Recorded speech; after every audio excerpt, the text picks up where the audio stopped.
安心しろ。その程度じゃ。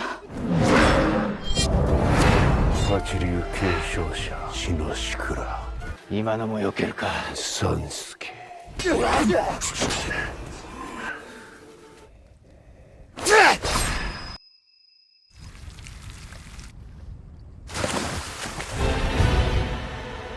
Season 1 episode 1.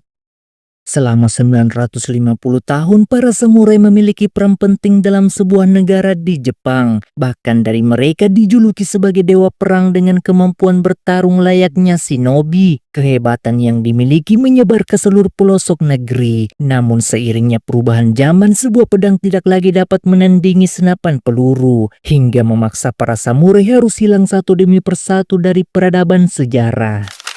Setelah 10 tahun berlalu, kita diperlihatkan seorang pria bernama Sujiro Saga tengah terbaring tak berdaya. Sujiro hidup dan tinggal di kawasan kumuh bernama Fuku Kanagawa. Sujiro memiliki istri bernama Shino serta 2 orang anak bernama Rin dan Toya. Kehidupannya setelah perang terjadi membuat keluarganya dilanda kemiskinan. Dan bahkan anak mereka yang bernama Rin harus meninggoy akibat penyebaran wabah penyakit kolera. Tidak ada yang dapat dilakukan Sujiro untuk mengobati istri dan anaknya karena keterbatasan biaya yang dimiliki. Satu-satunya harta benda yang tersisa saat itu hanyalah pedang samurainya semata. Sehingga Sujiro berniat menjual pedang terakhirnya dengan harapan mendapatkan uang. Tetapi hal tersebut mendapatkan penolakan. Pedang sudah tidak memiliki harga semenjak pemerintah Jepang mengeluarkan dekret peraturan penghapusan penggunaan pedang. Sehingga Paman Obi hanya dapat memberi gula dan garam sebagai bentuk belas kasihnya. Namun tak berselang lama dari itu, tanpa terduga Sujiro mendapatkan selembaran kertas yang bertuliskan turnamen bela diri dengan imbalan hadiah sebesar 100.000 yen. Dengan hadiah yang cukup fantastik menarik perhatian warga perdesaan berbondong-bondong mengikuti turnamen tersebut. Walaupun sebagian dari mereka sama sekali tidak memiliki pengalaman dalam seni bela diri.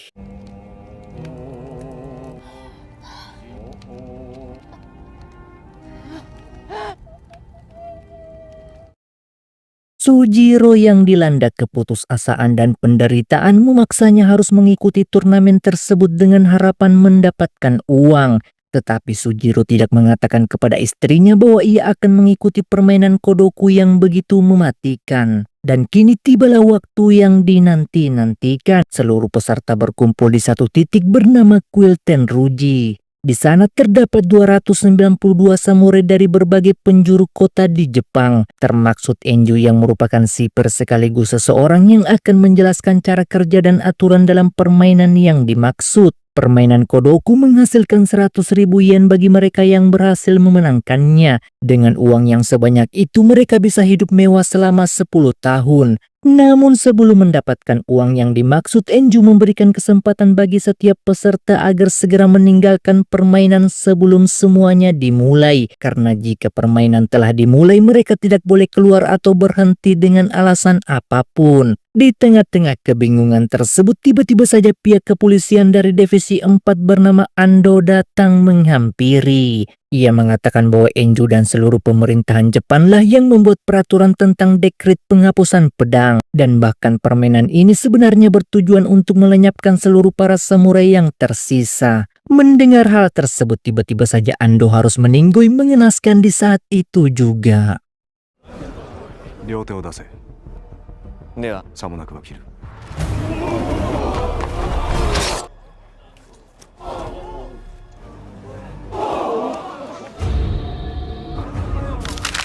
Kematian Ando bukanlah penghalang untuk menghentikan permainan. Dari 292 peserta, mereka semuanya sepakat untuk tetap melanjutkan permainan. Tak hanya itu, Enju juga memperlihatkan sebuah peta kepada peserta yang dapat digunakan untuk menuju ke wilayah Tokyo. Ada 7 aturan yang wajib dilakukan setiap peserta. Aturan pertama, mereka harus melewati 7 pos penjagaan untuk dapat menuju ke Tokyo. Dan untuk mencapai setiap posko, peserta diwajibkan memiliki 2 poin. Begitupun untuk memasuki wilayah Tokyo, mereka membutuhkan 30 tanda kayu agar bisa dikatakan sebagai pemenangnya. Namun untuk mendapatkan poin tersebut, mereka harus saling menghabisi satu sama lainnya. Menyebarkan berita permainan kepada siapapun akan mendapatkan hukuman yang setimpal. Dan jika tanda kayu yang didapatkan terlepas selama hitungan ke-10, maka dianggap gugur dan telah melanggar aturan. Dan hukuman bagi mereka yang melanggar adalah kematian. Mendengarkan aturan yang begitu ketatnya membuat sebagian dari mereka tak dapat berbuat apa-apa. Satu-satunya yang dapat dilakukan Sujiro yaitu tetap melangkah maju ke depan, walaupun mereka harus saling membantai satu sama lainnya.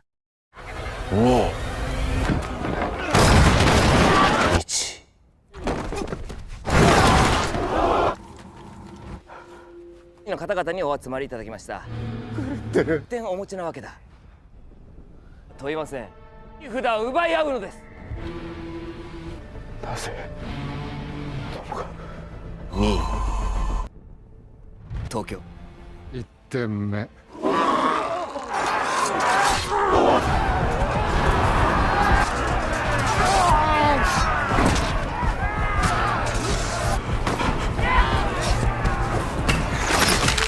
Di tengah-tengah kekacauan yang terjadi, Sujiro berusaha menyelamatkan bocah yang berada tepat di depan matanya, dan bocah yang dimaksud bernama Futuba Katsuki. Futuba tidak memiliki kemampuan apapun dalam seni bela diri, tetapi nekat memasuki permainan mematikan tersebut hanya demi mendapatkan uang, sehingga membuat Sujiro begitu kewalahan ketika berusaha untuk menyelamatkannya. Begitupun dengan Ukiyo Kikiyomi, merupakan peserta pertama yang berhasil lolos setelah melewati kuil Tenruji dengan aman. Setelah beberapa jam berlalu, kita diperlihatkan para peserta saling menghabisi satu sama lainnya, dan tidak sedikit dari mereka harus meninggoy mengenaskan. Di tengah-tengah usaha Sujiro dan Futuba menyelamatkan diri, tiba-tiba saja mereka dihampiri seorang pria bernama Kyujin Suge. Kyujin mengetahui siapa sebenarnya Sujiro, dan bahkan ia mengetahui sepak terjangnya setelah perang Boshin yang terjadi 10 tahun terakhir. Belum diketahui secara pasti tujuan Kyujin menghampiri dan apa maksudnya menemui Sujiro Saga. Begitupun dari tampak kejauhan diperlihatkan 4 orang tengah memantau permainan yang sedang berlangsung, dan mereka adalah orang-orang yang menyetujui permainan Kodoku atau biasa disebut sebagai tamu kehormatan. Permainan tersebut dipimpin seorang pria bernama Kawaji. Kawajilah dalang dibalik permainan mematikan tersebut. Ia mengadakan permainan ini dengan tujuan melenyapkan identitas samurai yang sebenarnya, karena menganggap bahwa samurai adalah kumpulan orang-orang bodoh yang dianggap sebagai penghambat modernisasi militer keamanan di negara Jepang.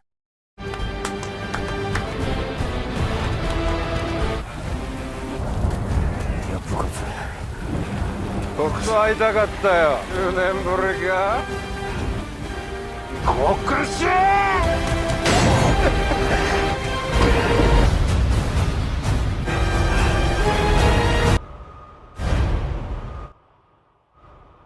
Season 1 episode 2.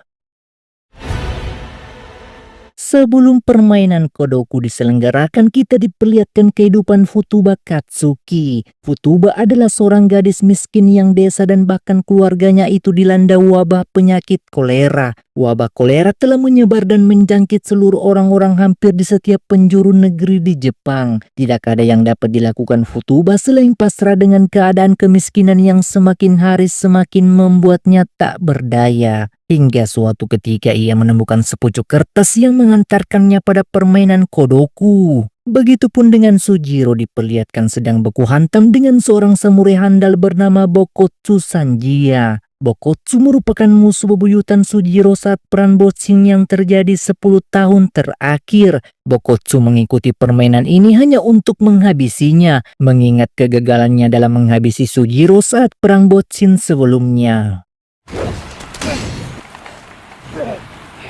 戻ろうじゃねえか。いいね。これでこそ一桁。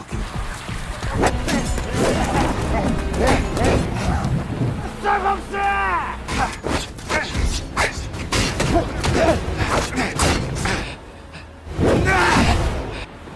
何やってんだ！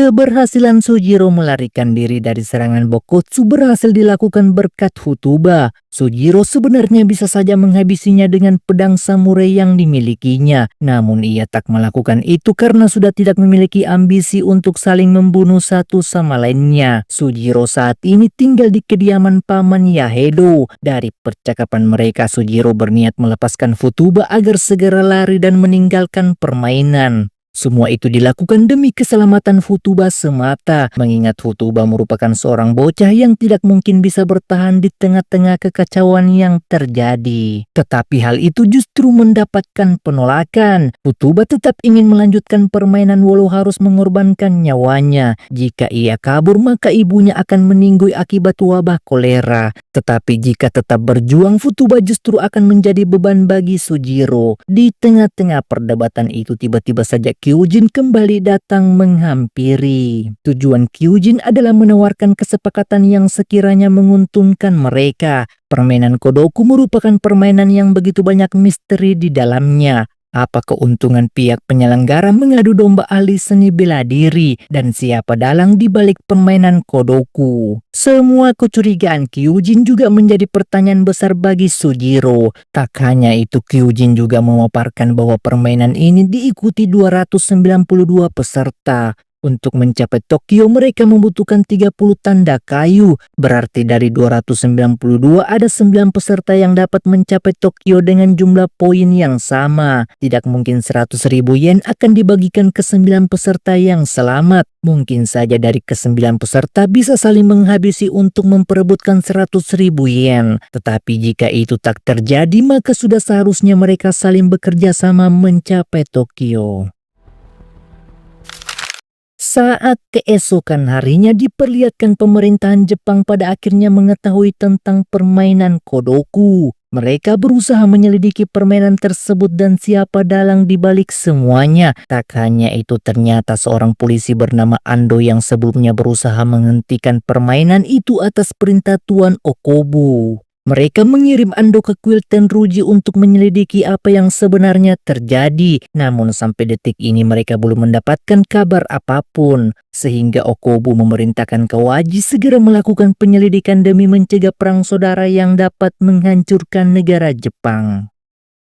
Sementara Bokkotsu dengan pedang di tangannya menghabisi siapapun yang berada di depan matanya. Bokkotsu dijuluki sebagai samurai paling keji dan brutal karena akan menghabisi siapapun, tak peduli entah itu anak-anak atau orang tak berdaya sekalipun akan dibabatnya. Namun ketika hendak saja melakukan hal tersebut, Ukiyo Kikiyomi datang menghampiri. Ukiyo dijuluki sebagai samurai dewa pelindung bangsawan. Tindakan yang dilakukan Bokkotsu merupakan tindakan paling keji, sehingga ia berusaha untuk mencegahnya dengan saling baku hantam satu sama lainnya. Dan ketika pertarungan itu terjadi, membuat Ukiyo harus meninggoy mengenaskan di saat itu juga.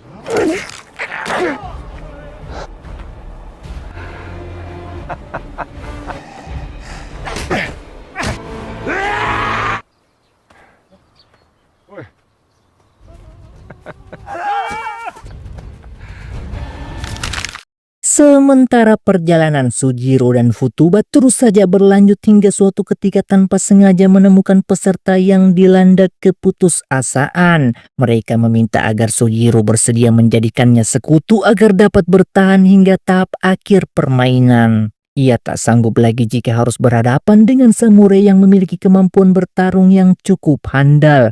Hingga rasa keputusasaan itu mengantarkan Tachikawa melepas tanda kayunya sebagai bentuk penyesalan.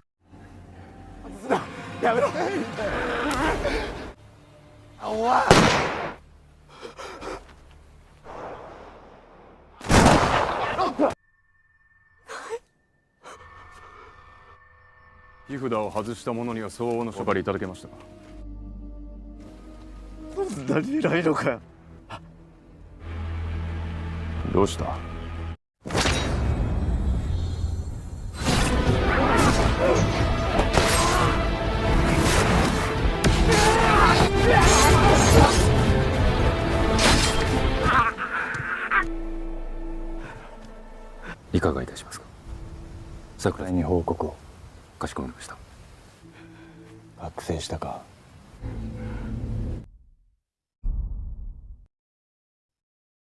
Season 1 episode 3. Di suatu tempat terpencil hidup dan terlahir asal-usul samurai bernama perguruan Kyohachiru, sebuah perguruan legenda yang diyakini telah punah namun masih menyimpan 8 penerus handal di dalamnya, termaksud Iroha Kinugasa dan Sujiro Saga. Mereka hidup berdampingan bagai saudara, walaupun secara garis keturunan mereka sama sekali tak memiliki ikatan satu sama lainnya. Dan tepat di hari itu juga setelah melakukan latihan keras selama 10 tahun lamanya, maka perguruan Kyohachi akan berakhir di saat itu juga. Untuk mencari kandidat penerus mereka harus saling menghabisi satu sama lainnya karena perguruan Kyohachi itu hanya bisa diwariskan oleh satu orang penerus. Mendengar pernyataan tersebut, Iroha menyarankan agar mereka sebaiknya kabur sejauh mungkin, mengingat tidaklah mungkin bisa saling menghabisi di antara mereka. Tetapi hal itu justru mendapatkan penolakan. Shikura menegaskan bahwa sejauh apapun mereka kabur, Gentosai selaku pemburu bayangan pasti akan bisa menemukan keberadaan mereka. Gentosai dijuluki sebagai dewa bayangan sehingga sangatlah mustahil untuk menghindari pengejarannya. Yang bisa dilakukan saat ini hanyalah menerima takdir bahwa semua ini pasti akan tiba waktunya untuk saling menghabisi. Di tengah gundah gulana dan keputusasaan itu, Sujiro malah berniat kabur tanpa sepengetahuan rekan-rekannya, termaksud Iroha Kinugasa sama sekali tak mengetahui akan hal tersebut. Sujiro melakukan semua itu karena tak sanggup jika harus saling menghabisi di antara mereka.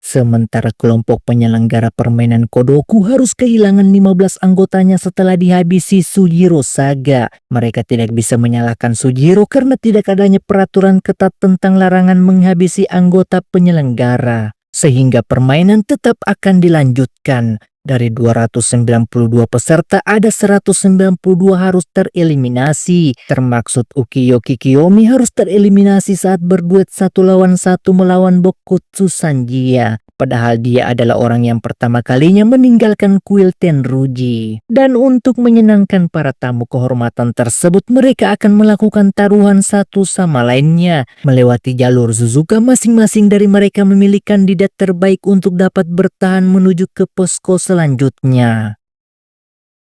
Kini tibalah peserta di jalur Suzuka. Di sana diperlihatkan 2 saudara kembar bernama Naoto Yoshida yang dikenal sebagai si kembar tombak. Pertemuan tersebut menimbulkan perkelahian yang tak dapat terhindarkan. Sementara Futoba yang tak bisa bertarung itu hanya bisa berlari sesuai kemampuan yang dimiliki. Dan ketika hal itu terjadi, tiba-tiba saja Iroha Kinugasa datang menghampiri. Iroha ternyata masih hidup dan berhasil kabur dari perguruan Kyohachi, dan dirinya mengikuti turnamen Kodoku dengan harapan bisa menemukan keberadaan Sujiro. Dari pertemuan tersebut tentu saja membuat Iroha tak dapat memendam amarahnya, terlebih apa yang dilakukan Sujiro saat meninggalkannya seorang diri dari perguruan Kyohachi.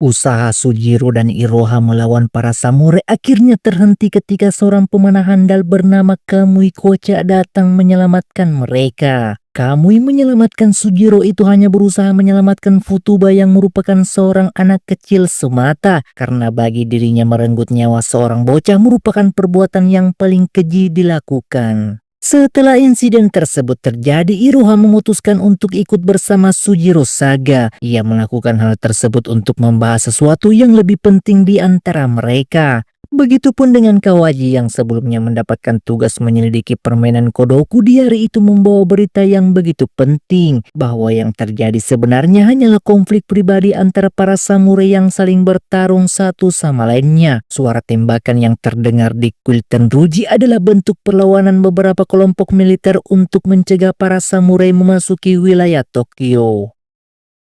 Sementara perjalanan Sujiro dan Iroha pada akhirnya telah sampai di pos Koseki. Di sana terdapat beberapa pengawas yang mengawasi setiap tanda kayu peserta. Tak hanya itu, mereka juga memberikan tanda kayu berwarna merah yang memiliki nilai 3 poin untuk diberikan. Sementara para tamu kehormatan yang melakukan taruhan sebelumnya pada akhirnya menemukan siapa pemenangnya dan akan segera melanjutkan taruhan berikutnya saat memasuki pos Koyakai Chijuku. 参加するとは。いや、これはわからん。いただきます。 Waktu terus saja berlalu dengan begitu cepatnya. Saat malam hari telah tiba, diperlihatkan Sujiro, Futuba, dan Iroha memasuki sebuah hotel tempat dari Kyujin berada. Tujuan Sujiro menemui adalah membahas rencana mereka yang sempat tertunda sebelumnya. Dari pertemuan tersebut tanpa basa-basi, Kyujin menjelaskan bahwa permainan Kodoku adalah permainan akhir sampai titik darah penghabisan. Artinya hanya ada satu kandidat saja yang bisa bertahan sampai akhir permainan. Tidak peduli seberapa hebat usaha Sujiro melindungi Futuba, hingga akhirnya ia juga harus membunuhnya. Untuk mengetahui alasan sebenarnya pihak penyelenggara mengadakan permainan Kodoku, Kyujin akan melakukan eksperimennya saat keesokan harinya. Sementara alasan Sujiro membawa Futuba ikut bersamanya karena tak tega jika harus menyaksikan seorang bocah mati dengan begitu saja di depan matanya. Setelah kematian putrinya di hari itu, Sujiro bertekad akan melindunginya dengan kemampuan yang dimiliki. Tak hanya itu, ternyata alasan perguruan Kyohachi membuat mereka agar saling menghabisi adalah melindungi aliran perguruan agar tidak tersebar ke penjuru pelosok negeri. Sansuke lah yang mencoba melawan sang master hingga Iroha dan lainnya selamat hingga saat ini. Namun di sisa hidup yang penuh ketakutan tersebut, Gentosai selalu saja menghantuinya di setiap saat. すまなかった。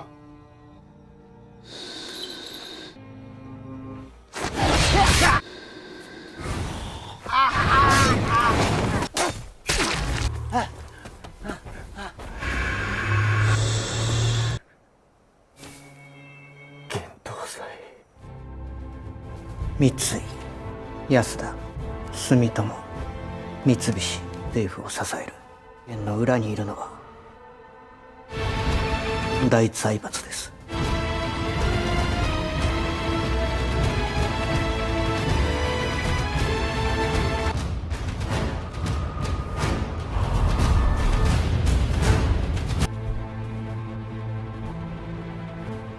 Season 1 episode 4.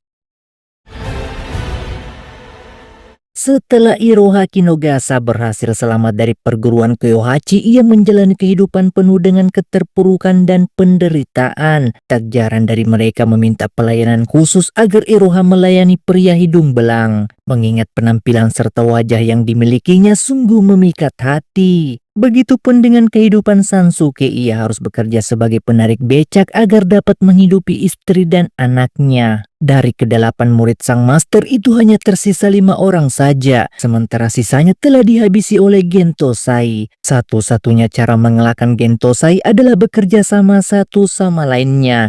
Jika mereka tidak bertindak, maka lambat laun Gentosai pasti akan menemukan keberadaan mereka. Sehingga Sansuke menyarankan agar Iroha mengikuti turnamen Kodoku dengan tujuan menarik perhatiannya.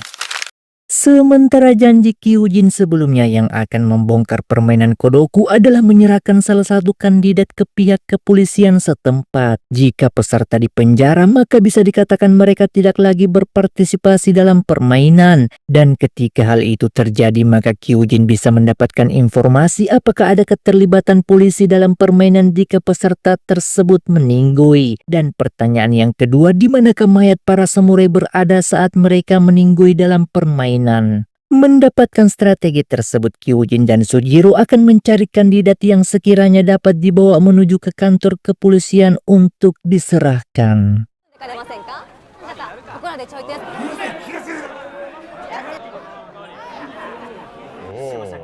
自信やな。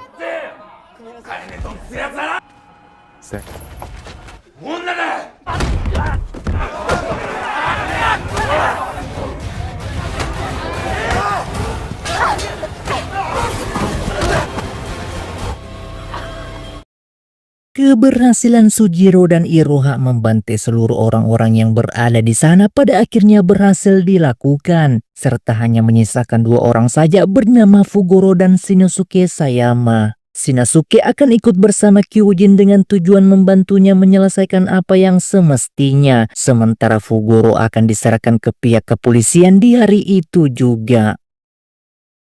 Okubu yang sebelumnya mendapatkan nama-nama dalang di balik permainan Kodoku di hari itu memerintahkan Kawaji untuk mencari serta menemukan keberadaan mereka. Namun Okubu sama sekali tak mengetahui bahwa Kawaji lah yang sebenarnya pemimpin terbentuknya permainan tersebut. Begitupun dengan usaha Bokotsu dalam menemukan keberadaan Sojiro, tanpa sengaja justru membawanya bertemu dengan pemanah handal Kamui-kocha. Dari pertemuan tersebut, Bokotsu kembali membantai orang-orang yang tak bersalah demi menarik perhatiannya agar saling baku hantam satu sama lainnya, sehingga terjadilah perkelahian di antara keduanya.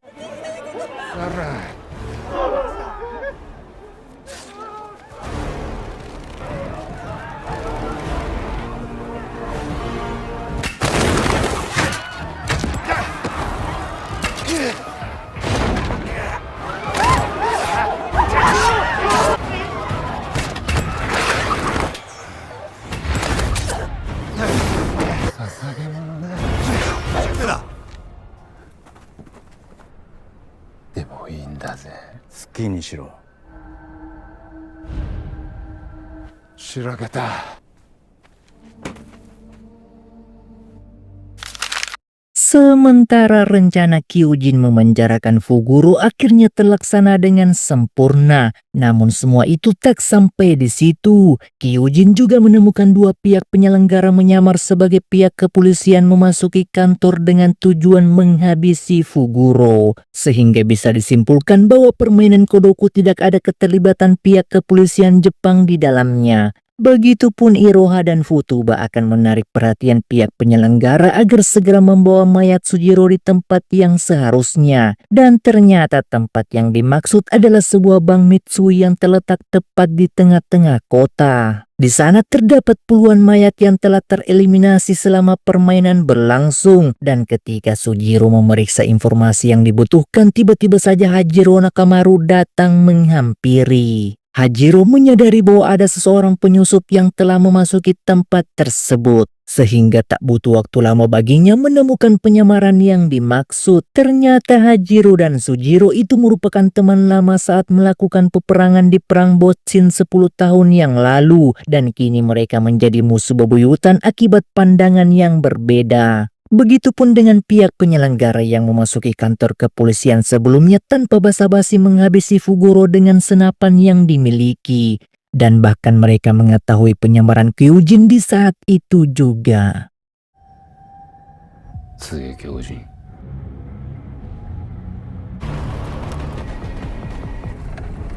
だけ教えてくれ。お答えすることはできません。皆様、司祭。川路は信用できるので。の許されぬ大義。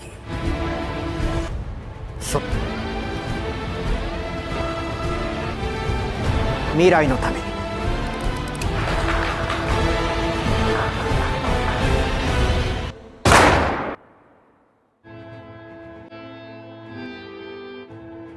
Season 1 episode 5.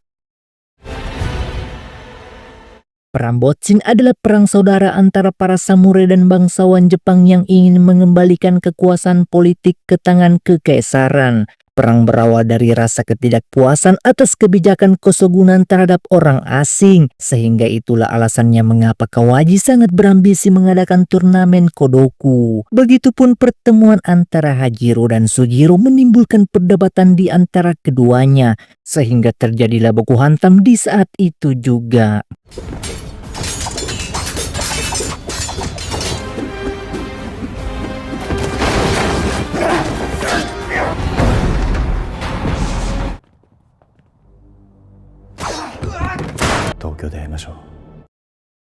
Sementara penyamaran Kyujin yang sebelumnya telah diketahui pihak penyelenggara tak lepas dari perkelahian dan baku hantam. Namun semua itu bisa teratasi ketika Kyujin berhasil melarikan diri dari serangan tersebut. Begitupun dengan usaha Okobu mencari keberadaan 4 orang yang diduga dalang di balik terbentuknya permainan Kodoku tidak membuahkan hasil. Sehingga Meijama menduga bahwa mungkin saja semua ini ada keterlibatan Kawaji di dalamnya, mengingat Kawaji memiliki peran penting dalam proses penyelidikan. Namun hal tersebut tentu saja mendapatkan penolakan. Kawaji adalah orang yang terhormat serta memiliki reputasi baik di bidang biro kepolisian, sehingga sangatlah mustahil jika Kawaji melakukan pengkhianatan. Mendengar penjelasan itu, Meijama berinisiatif meminjam beberapa dokumen Tuan Okobu dengan tujuan membantu melakukan penyelidikan sesuai dengan batas kemampuannya. Usaha penyelidikan Kyujin di kantor kepolisian sebelumnya akhirnya membuahkan hasil. Ternyata hasil penyelidikan tersebut mendapatkan bahwa seseorang yang menghabisi Fuguro itu adalah polisi asli. Mereka bekerja di kantor kepolisian sekaligus bekerja sebagai pihak penyelenggara permainan Kodoku. Artinya siapapun yang menjalankan Kodoku ada keterlibatan kepolisian di dalamnya. Dan bahkan Bang Mitsui diduga sebagai dalang di balik permainan. Mengingat untuk menjalankan permainan tersebut membutuhkan dana yang cukup fantastik. Dan seseorang yang memegang kendali atas saham bank yang dimaksud adalah Zaibatsu. Mendapatkan informasi tersebut, Kyujin menyimpulkan bahwa Kodoku tidaklah sesederhana permainan, di mana yang selamat bisa membawa pulang 100.000 yen. Bahkan setelah mencapai Tokyo sekalipun sesuatu pasti akan terjadi. Mereka bisa saja saling membunuh hanya demi untuk bisa bertahan hidup. Walaupun sebenarnya mereka adalah orang yang terakhir tersisa. Tetapi tidak ada jaminan bahwa mereka akan kembali secara hidup-hidup. Tak hanya itu, Kyujin juga menyarankan agar Sugiro mendatangi nama-nama yang berperan penting dalam pemerintahan dengan tujuan melawan Zaibatsu dan pihak kepolisian, mengingat Sugiro memiliki reputasi baik dengan pemerintahan setempat.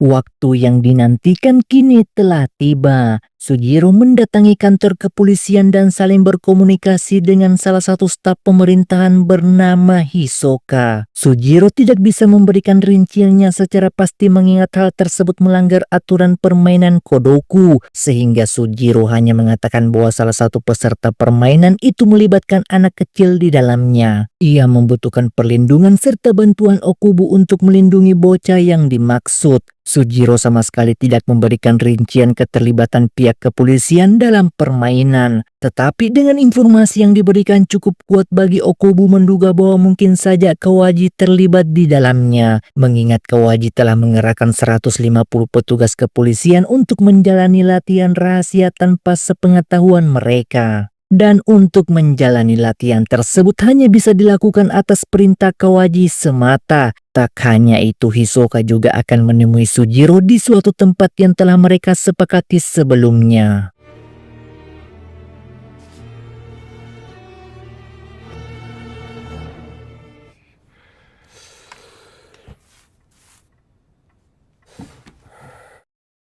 Perjalanan Sugiro terus saja berlanjut ke posko selanjutnya bernama Chiryujuku, dan untuk memasuki wilayah tersebut mereka harus memperlihatkan tanda kayu sebagai syarat utamanya. Dari pemeriksaan tersebut mereka masing-masing mendapatkan 8 poin serta menukar tanda kayu berwarna biru dengan jumlah 5 poin. Tetapi tidak dengan seorang bocah bernama Shinosuke Sayama, di mana bocah tersebut tidak memiliki cukup poin untuk dapat memasuki posko Chiryujuku. Futuba yang melihatkan hal itu berusaha membujuk Sujiro untuk membantunya. Namun sempat mendapatkan penolakan, menyelamatkan diri mereka sendiri saja sangatlah kesulitan. Ditambah lagi jika mereka harus menyelamatkan Shinosuke yang sama sekali tak dapat berbuat apa-apa. Namun karena Futuba terus saja mendesak, hingga pada akhirnya Sujiro terpaksa menyerahkan 1 poin untuk diberikan kepadanya.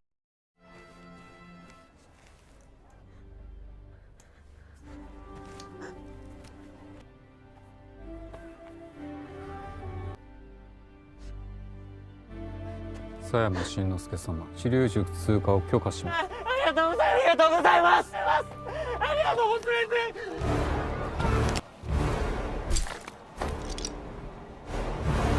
す。ドア逃がさねえぞ。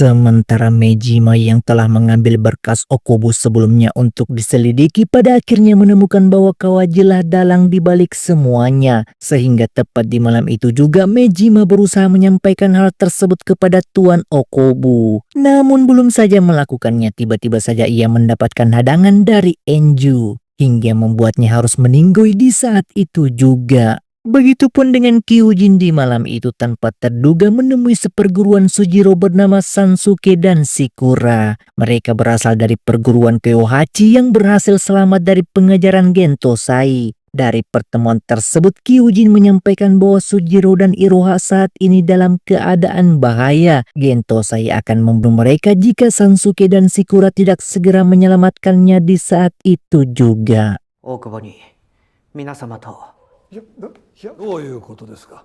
が露見した可能性がありください。ここで一体どうやって我々の正体に脱落ですか。佐賀修二郎。集まってきている。まで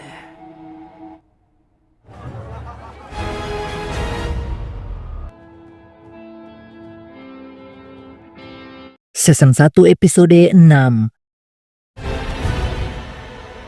Bokutsu dan Shijiro adalah musuh bebuyutan saat perang Bochin terjadi. Mereka harus saling baku hantam di tengah-tengah tumpukan mayat yang berserakan. Sujiro sebenarnya bisa saja menghabisi Bokutsu dengan mudahnya. Namun ia tak melakukan hal tersebut karena menganggap bahwa semua ini telah berakhir. Sehingga dengan kejadian tersebut Bokutsu berjanji bahwa suatu hari nanti ia pasti bisa mengalahkannya dengan kemampuan yang dimiliki. Tak hanya itu, para samurai yang selamat dari pertempuran akan dipenjara sampai mereka meninggoy mengenaskan, dan salah satu orang yang terpenjara tersebut adalah Bokutsu Sanjia. Hajiro Nakamaru yang melihat nasib seorang samurai brutal begitu menyedihkan menawarkan kesempatan baginya untuk mengikuti turnamen Kodoku.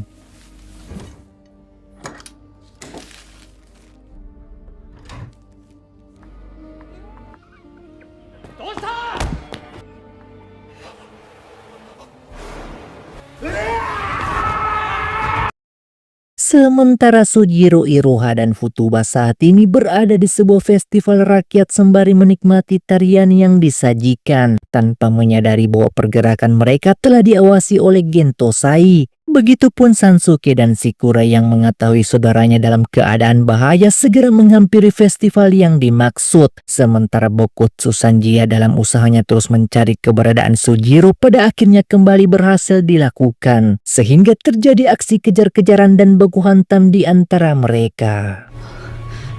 氷八流継承噂いろはつけたぞ。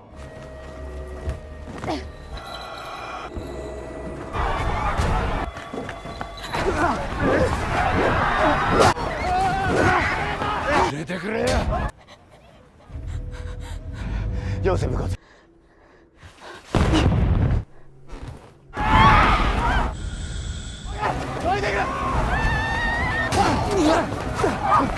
その手じゃ無理だ。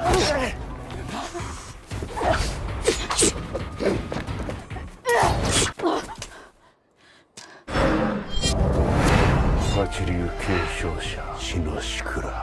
今のも避けるか。孫助。 Usaha Iroha, Sansuke, dan Shikura melawan Gentosai ternyata tidaklah mudah, di mana mereka bertiga sama sekali tak mampu membuatnya terluka sedikit pun. Gentosai terlalu kuat untuk dapat dikalahkan, dan yang bisa dilakukan saat ini adalah kembali lari dari kejaran makhluk tersebut. Begitupun dengan perkelahian antara Sojiro dan Bokotsu terus saja berlanjut dengan begitu epiknya. Hingga suatu ketika Sojiro yang lelah dengan semua drama yang terjadi segera menghabisinya dengan pedang samurai yang dimiliki.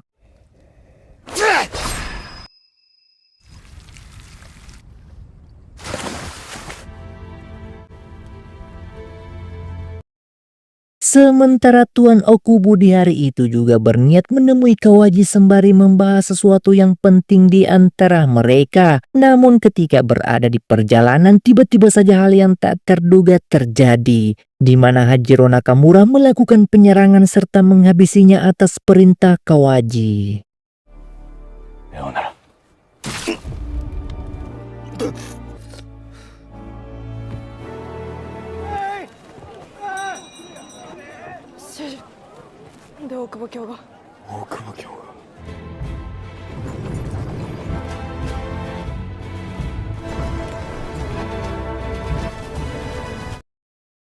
Keadaan Iroha yang mencoba melawan Gentosai justru membuatnya terluka akibat perkelahian sebelumnya. Jika keadaan terus seperti ini, maka mereka akan terbunuh kapanpun dan dimanapun. Yang bisa dilakukan adalah saling bekerja sama satu sama lainnya, serta mengumpulkan beberapa perguruan Kyohachi untuk dapat menghabisi Gentosai. Begitupun dengan kematian Okubo sungguh membuat para tamu undangan begitu bahagia mendengarnya. Mereka sudah tidak mendapatkan halangan lagi selain menikmati permainan yang terus berlangsung. Tak hanya itu, ternyata alasan Gentosai bisa menemukan keberadaan Sojiro sebelumnya adalah berkat Kyujin yang memberitahu akan hal itu. Dan bahkan Kyujin melakukan persekutuan agar dapat menyingkirkan Sojiro.